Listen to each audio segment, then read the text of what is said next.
Operation मदानिश चलाकर 4 जिलों के 6 प्रकरणों में वांछित एवं 2 जिलों से इनाम घोषित 25,000 रुपए के इनामी तस्कर दिनेश को धर दबोचा। एएनटीएफ के महानिरीक्षक पुलिस विकास कुमार ने बताया कि अतिरिक्त महानिदेशक पुलिस एमएन दिनेश के महत्वपूर्ण मार्गदर्शन एवं दिशा निर्देशन के बाद एक प्रभावी कड़ी के रूप में लगातार एएनटीएफ टीम की नशे के सरताजों के खिलाफ सफलताओं का सिलसिला अनवरत जारी। इस बार भी मरवाड़ा का डोडा पोस्ट किंग हुआ शिकार। ऑपरेशन चलाकर दिनेश पुत्र भोमाराम जाति विश्नोई लोल उम्र 27 वर्ष निवासी इंदो की ढाणी गांव तलिया गोलिया मगरा पुलिस द्वारा लूनी जिला कमिश्नरेट जोधपुर पश्चिम को दस्तयाब किया गया। आरोपी दिनेश पर 4 जिलों के 5 प्रकरणों में वांछित था एवं पुलिस अधीक्षक जालोर व प्रतापगढ़ द्वारा कुल 25,000 रुपए का इनाम घोषित है। आपराधिक पृष्ठभूमि आरोपी दिनेश पुत्र भोमाराम जाति विश्नोई लोल उम्र 27 वर्ष निवासी इंदो की ढाणी गांव तलिया गोलिया मगरा पुलिस थाना लूनी जिला कमिश्नरेट जोधपुर पश्चिम का निवासी है। आरोपी मात्र 8वीं कक्षा तक पढ़ाई के बाद पढ़ाई छोड़कर मजदूरी करने चेन्नई चला गया, परंतु कठिन परिश्रम के बाद भी स्वयं के शौक मौज पूरी नहीं होता देख गांव के दोस्तों के साथ लग्जरी लाइफ के ख्वाब देखने लगा। सन 2021 में घर की स्थिति कमजोर होने, पापा नशे के आदी होने, बड़े भाई परिवार से अलग हो गए थे तो घर की पूरी जिम्मेदारी ऊपर आ जाने से बुआ के लड़के मदन बेनीवाल विश्नोई निवासी जूली वाली के मादक पदार्थों के अवैध धंधे से कमाए गए पैसे से कर रहे मौज मस्ती को देख करके आरोपी के मन में भी लालच आ गया तथा पैसे कमाने हेतु नशे के काले कारोबार 2 नंबरी धंधे में उतर गया। आरोपी पहले अपनी बुआ के लड़के मदन के साथ मिलकर मध्य प्रदेश से डोडा पोस्ता की तस्करी करके नौजवानों को जहर परोसने लग गया। उसके बाद आरोपी अपने दोस्त अशोक के साथ मिलकर बड़े स्तर पर मध्य प्रदेश से डोडा पोस्ता की तस्करी करके अल्प अवधि में ही पूरे इलाके में डोडा पोस्ता का किंगपिन बन बैठा। आरोपी सफलता की सीढ़ियां चढ़ता गया और देखते ही देखते कई कोठियों और खेतों का मालिक बन बैठा। तस्करों की पूरे मंडली में उसका नाम मुख्य सूत्रधार के रूप में मिल लिया जाने लगा। नशे का पारिवारिक धंधा आरोपी का पिता स्वयं भी बढ़ा नशेड़ी है तथा आरोपी का भाई पूसरा राम उसके लिए माल लाने का काम करता है। आरोपी की बुआ का बेटा मदन भी दिनेश का धंधे में सीधा साझेदार है। धंधे की कमाई से आरोपी दिनेश गांव के लोगों की छोटी मोटी मदद करके उन्हें अपने पाले में रखता था, जो पुलिस की दबिश के पूर्व ही उसे सूचित कर देते थे। आधा दर्जन प्रकरण पुलिस थाना पारसोला जिला प्रतापगढ़ में वर्ष 2022 में 42 किलो डोडा पोस्ट के मामले में वांछित हो गया था। उक्त प्रकरण में 10,000 रुपए का इनामी होकर फरार चल रहा है। पुलिस थाना देवगढ़ जिला प्रतापगढ़ में वर्ष 2022 में 98 किलो 300 किलो डोडा पोस्ट के मामले में वांछित हो गया था। उक्त प्रकरण में 10,000 रुपए का इनामी होकर फरार चल रहा है। पुलिस थाना भादरा जून में वर्ष 2022 में ही 30 किलो डोडा पोस्ट में पकड़े जाने के दौरान गाड़ी छोड़कर फरार हो गया था। अभी भी उक्त प्रकरण में वांछित है। पुलिस थाना नाना जिला पानी में 25 किलो डोडा पोस्ट के साथ वर्ष 2023 में नाम आने के दौरान पुलिस से पकड़े जाने के डर से फरार हो गया था। अभियुक्त मामले में भी वांछित चल रहा है। पुलिस थाना नाला जिला पाली में वर्ष 2024 में ही 170 किलो डोडा पोस्ट के मामले में भी वांछित चल रहा है। पुलिस थाना कैलाश नगर जिला सिरोही 18 किलो डोडा पोस्ट के साथ पकड़ा गया था, उसमें भी वांछित है। इस प्रकार राजस्थान के 5 जिलों जोधपुर, सिरोही, जालोर, पाली एवं प्रतापगढ़ में आरोपी दिनेश के विरुद्ध आपराधिक प्रकरण दर्ज है। लगभग 4 वर्षों से नशे का धंधा बदस्तूर चलाते दिनेश के विरुद्ध प्रकरण पर प्रकरण दर्ज होते गए, पर वह कभी पुलिस के हाथ नहीं आया और धंधा बढ़ाता ही गया। जोधपुर रेंज की साइक्लोनर टीम ने भी दिनेश के लिए 2 बार दबिश दी थी, पर वह हाथ नहीं आया था। पकड़े जाने की पटकथा पिछले 4 वर्षों से पुलिस दिनेश को ढूंढती फिर रही थी, पर शातिर दिनेश हर बार पुलिस को गच्चा देकर भाग निकलता था। दुस्साहस ऐसा कि फरारी के 4 वर्ष दिनेश ने अपने गांव में ही रहकर निकाले, बाहर नहीं भागा। इलाके में ऐसा प्रभाव कि कोई भी आदमी दिनेश की सूचना देने को तैयार नहीं होता था। आरोपी के घर के पास आसपास 3-4 मोटरसाइकिलें चाबी लगाकर खड़ी होती थी और दिनेश ने कच्चे मार्गों व पगडंडियों का ऐसा नेटवर्क तैयार कर रखा था कि उस मार्ग पर मोटरसाइकिल से भाग निकलता और पुलिस पीछे रह जाती। करीब 10 बार कई जिलों की पुलिस ने अलग अलग समय पर दबिश दी, पर दिनेश हर बार मोटरसाइकिल पर करतब दिखाया आदि तंग पगडंडियों के रास्ते भाग निकलता था। मुखबिर से आरोपी तस्कर की कार्य प्रणाली की सूचना मिलते ही पुलिस ने देर शाम गुप्त वेश में इलाके का सर्वेक्षण कर चाबी लगी सभी मोटरसाइकिलों को पहचान कर उनके तेल का पाइप खोल दिया ताकि चाबी लगी भी रहे एवं किसी को शक न हो।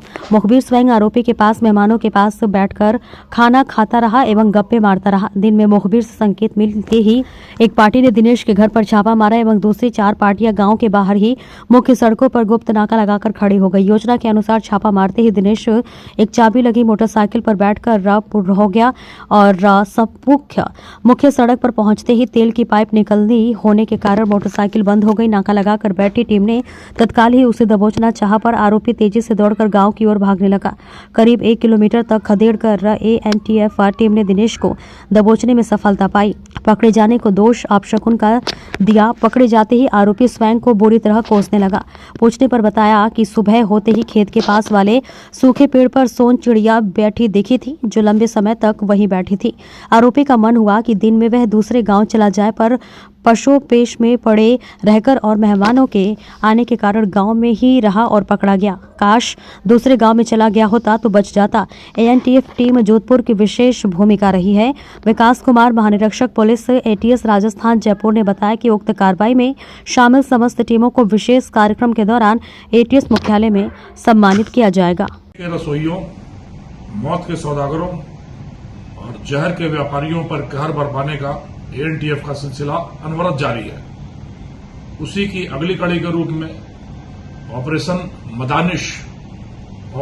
मदानिश चलाकर एक कुख्यात तस्कर,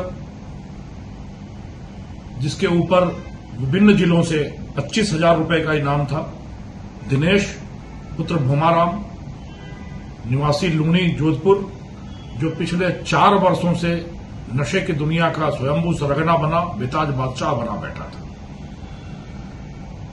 5 जिलों में सिरोही, जालौर, प्रतापगढ़, पाली और जोधपुर, 5 जिलों में आधा दर्जन से ज्यादा प्रकरणों में वांछित चल रहा यह कुख्यात तस्कर इतना दुस्साहसी था कि पुलिस शिकंजा कसने की कोशिश करती रही, लगातार इसकी तलाश में दबिशें दी जाती रही और यह अपने दुस्साहस के बल पर गांव में ही बैठा रहा और कहीं भी बाहर नहीं निकलता रहा।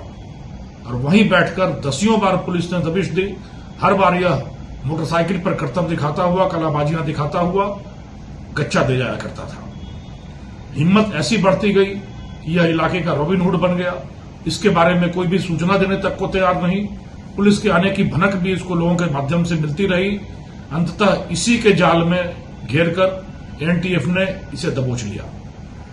जिन मोटरसाइकिलों पर बैठकर यह भागा करता था, उन मोटरसाइकिलों में ही कारसाजी करके इसके भागने का मार्ग संकुचित किया गया और भागने का प्रयास करता हुआ यह पुलिस के द्वारा खदेड़कर करीब 1 किलोमीटर दूर तक खदेड़कर गांव के अंदर से पकड़ा गया। दिनेश के ऊपर 2 अलग अलग जिलों से, प्रतापगढ़ और जालौर से 25,000 रुपए का इनाम घोषित था और मध्य प्रदेश से लाकर अफीम, डोडा चूरा की आपूर्ति पूरे क्षेत्र में करने का यह एक मुख्य सूत्रधार था। पुलिस की लगातार सख्तियों के बावजूद जब अन्य तस्कर भाग छूटे, जब अन्य तस्कर धंधा बदल रहे थे, तब यह अपना साम्राज्य बढ़ाता रहा और धीरे धीरे अपने पूरे कुनबे को, अपने पूरे गांव को, युवा पीढ़ी को इस नशे के कुत्सित व्यापार में धकेलकर उनका जीवन, उनका भविष्य अंधकारमय करने का यह बड़ा घिनौना, घृणित और कुत्सित कार्य दिनेश करता रहा। ऑपरेशन मदानिश की सफलता करीब 15वीं सफलता है एएनटीएफ टीम की, जब नशे से मुक्त करने के लिए, राजस्थान को नशा मुक्त करने की दिशा में सबसे पहले नशे के इन स्वयंभू सरगनाओं से निजात दिलाने का प्रयास लगातार एएनटीएफ कर रही है। लगातार सफलताएं मिल रही हैं और यह सफलताएं सिर्फ एएनटीएफ की सफलताएं नहीं हैं, यह सफलताएं हैं उन व्यक्तियों की जो नशे के विरुद्ध इस महायुद्ध में हमारे साथ कंधे से कंधा मिलाकर खड़े हैं। लगातार सूचना, सहयोग और सहानुभूति उनकी हमारी टीमों के साथ है, उनकी दुआएं हैं, उनका सहयोग है, जिसके बल पर लोग 1 कदम चल रहे हैं, हमारी टीम 11 कदम चल रही है और उन सारे तस्करों, स्वयंभू सरगनाओं, बेताज बादशाहों, सूत्रधारों की गर्दन तक हमारे हाथ पहुंच रहे हैं, जो कभी यह सोचते थे कि उनकी गर्दन इतनी ऊंची है कि कानून के हाथ वहां तक पहुंच ही नहीं सकते। इन सब पर कानून का फंदा, व्यवस्था का शिकंजा कसता जा रहा है और धीरे धीरे हम लोग पूरे राजस्थान से नशे को मुक्त करने की दिशा में आगे बढ़ते जा रहे हैं। एक सबल, दृढ़ कदम आगे बढ़ा रहे हैं। लोगों का साथ है और इस साथ की बदौलत हम राजस्थान को नशा मुक्त करेंगे। धन्यवाद।